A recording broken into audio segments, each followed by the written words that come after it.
Di sebuah sore yang biasa, saat berita politik hanya jadi latar obrolan sambil ngopi, nama Rocky Gerung kembali mencuat. Ia bukan sedang menanggapi isu nasional atau presiden, melainkan mengomentari program milik seorang tokoh yang justru dikenal dekat dengan rakyat, Kang Deddy Mulyadi. Program yang dikritik bukan hal besar, bukan juga kebijakan bernilai triliunan. Ia hanya menggagas sebuah program barak siswa, model kegiatan pendidikan bernuansa kedisiplinan.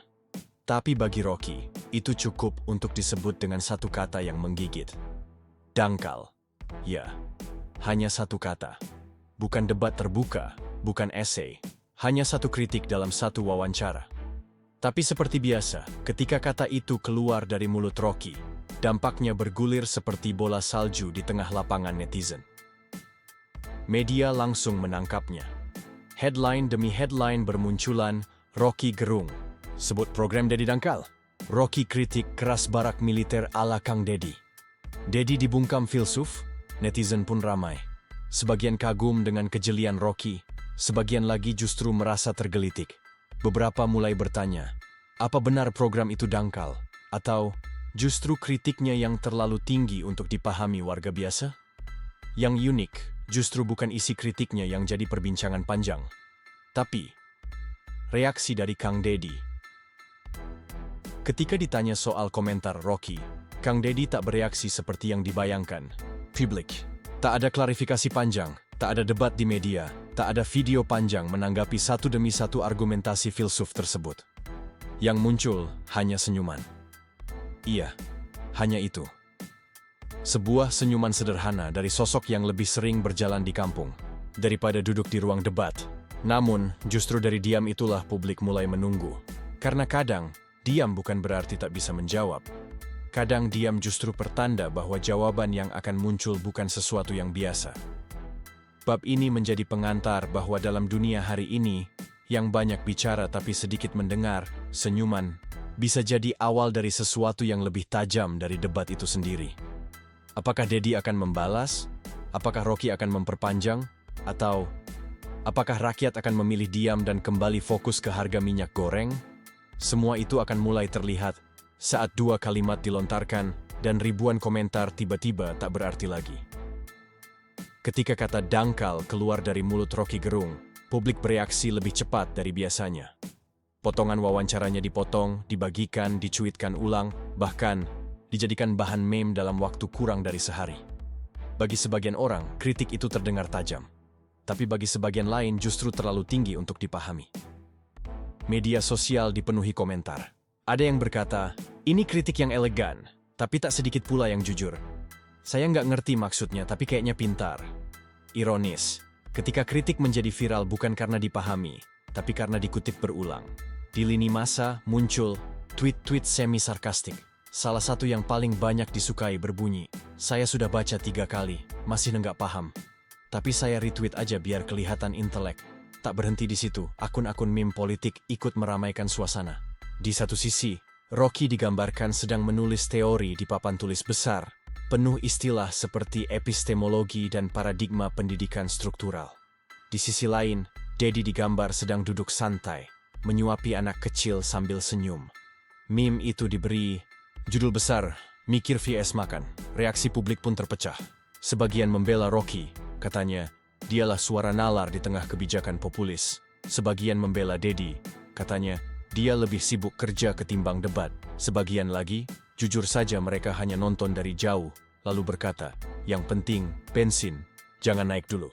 Ini menunjukkan satu hal penting. Bukan siapa yang bicara lebih pintar yang akan didengar, tapi siapa yang bicara dengan bahasa yang bisa dirasakan oleh orang biasa. Kritik itu akhirnya jadi seperti seminar filsafat terbuka, megah secara intelektual, tapi kosong dari keterlibatan. Netizen mulai mempertanyakan, apakah kritik seperti ini benar-benar menyentuh akar persoalan rakyat? Atau hanya jadi tontonan intelektual yang dibungkus narasi cinta pada negeri? Sementara itu, Deddy belum juga menanggapi. Tak ada video klarifikasi, tak ada argumen balasan. Yang terlihat justru ia sedang mengunggah video lain, membagikan sembako, menemui tukang becak, mendengar keluhan warga. Dan itulah yang membuat banyak orang mulai bertanya balik. Ini sebenarnya siapa yang lebih dekat dengan rakyat? Yang turun ke lapangan, atau yang sibuk menyusun analisis dari ruang ber-AC. Di tengah ramainya komentar, opini, bahkan ejekan terhadap program Barak Siswa, satu sosok justru tetap tenang, tak tergoda membalas, tak terpancing, ikut debat. Sosok itu adalah Kang Deddy Mulyadi. Sementara media ramai mengulas, para intelektual menanggapi, dan netizen beradu meme, Kang Deddy justru terlihat sedang melakukan hal yang tak ada kaitannya dengan debat, berjalan menyusuri gang sempit, mampir ke rumah warga, atau sekadar duduk di pos ronda. Tidak satu pun unggahannya menunjukkan reaksi langsung terhadap kritik Rocky Gerung. Tapi di balik itu, ada satu hal yang sangat mencolok. Senyuman. Senyum itu muncul di mana-mana. Di video saat Deddy menyalami ibu-ibu pasar. Di unggahan saat ia berbincang dengan tukang parkir. Di foto saat ia duduk lesehan di emper toko, menyantap pecel bersama warga. Senyuman yang bukan dibuat-buat, bukan juga sarkasme. Senyuman yang seolah ingin berkata, "Saya dengar, tapi saya tidak perlu menjawab semua hal dengan kata-kata." Banyak yang menyangka Deddy tidak paham kritik itu. Tapi justru sebaliknya, ia paham bahwa tidak semua serangan harus dihadapi dengan pedang. Kadang, ketenangan bisa lebih memukul daripada kemarahan. Dan publik mulai membicarakan itu. Kenapa dia cuma senyum ya? Dia nggak ngerasa tersinggung? Atau justru, dia sudah siap membalas dengan cara yang berbeda? Komentar-komentar ini memperlihat mengubah arah narasi. Rocky masih berbicara, tapi fokus publik mulai bergeser. Dari apa yang dikritik, ke bagaimana yang dikritik ditanggapi. Bagi banyak orang, senyuman Deddy bukan bentuk lemah. Itu justru strategi, menunggu waktu yang tepat, memilih kata yang tidak banyak, tapi tepat sasaran. Dan yang lebih penting, Deddy tidak kehilangan fokus. Di saat debat masih berputar di udara, dia tetap berpijak di tanah. Bukan untuk menjelaskan, tapi untuk tetap hadir. Bukan untuk menang argumen, tapi untuk tetap menjalankan perannya sebagai pelayan masyarakat. Dalam dunia yang dipenuhi kegaduhan dan ego berebut sorotan, diam adalah kemewahan dan senyum adalah pernyataan. Setelah sekian lama hanya tersenyum, akhirnya Kang Deddy Mulyadi berbicara.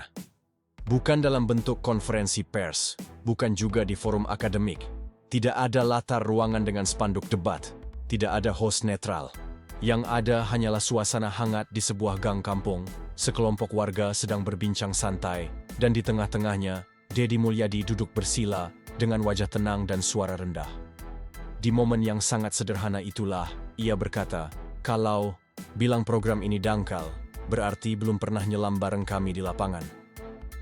Dan beberapa detik kemudian, disusul dengan, "Membantu rakyat itu perlu kaki, bukan hanya lidah." Tidak ada efek dramatis. Tidak ada musik latar.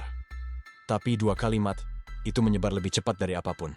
Media menayangkan ulang, netizen menyalin dan menambahkan emoji api, dan akun meme politik langsung bergerak cepat menempelkan kalimat itu ke dalam stiker, caption, dan potongan video TikTok. Komentar mengalir deras, ini baru kelas rakyat. Rocky menyerang dengan logika, Deddy membalas dengan realita. Dua kalimat tapi langsung bikin mikir. Yang menarik, Rocky tak langsung menanggapi. Mungkin terkejut, mungkin memilih diam, atau mungkin sedang memikirkan bagaimana membalas dua kalimat dengan esai 3 bab. Yang pasti, publik sudah punya favorit baru. Bukan karena mereka benci teori, tapi karena mereka rindu praktik. Rindu pemimpin yang tidak hanya mengerti narasi, tapi juga mengerti harga beras. Dua dunia kini terlihat sangat jelas. Di satu sisi, Rocky Gerung tetap teguh dengan pendiriannya. Berbicara dari ruang seminar, membedah struktur logika, membongkar narasi pendidikan, dan mempertanyakan kedalaman ide. Di sisi lain, Deddy Mulyadi tidak membantah, tidak membela diri dengan teori. Ia cukup melanjutkan kegiatannya, makan bareng tukang parkir, ngobrol sama pedagang sayur, dan sesekali menyuapi anak-anak kecil yang ia temui di gang sempit kampung. Maka publik pun mulai membuat perbandingan yang jenaka. Rocky menggelar seminar, Deddy menggelar tikar. Rocky berbicara soal struktur pemikiran, Deddy bicara soal struktur atap rumah warga yang bocor.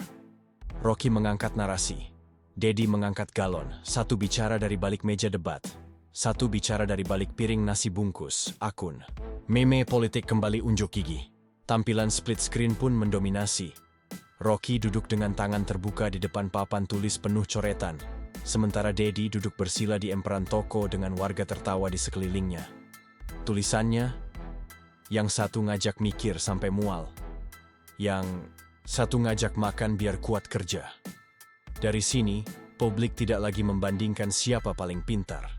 Mereka mulai bertanya, siapa yang paling terasa kehadirannya di meja makan? Karena pada akhirnya, rakyat lebih mudah memahami siapa yang ikut makan bersama mereka daripada siapa yang menjelaskan struktur sosial sambil menyeruput kopi di ruang pendingin.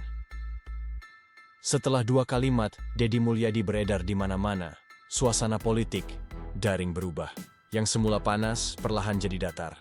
Yang tadinya penuh argumen, kini justru terdengar seperti ulang tahun teman yang kita udah tahu bakal dikasih kue, tapi tetap basa-basi tepuk tangan.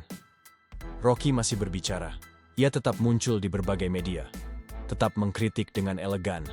Tetap membawa diksi-diksi yang tak semua orang punya waktu untuk cari artinya di Google. Tapi sayangnya, rakyat mulai capek. Di kolom komentar mulai muncul reaksi seperti, yaelah, masih dibahas aja? Mending nonton yang lain deh.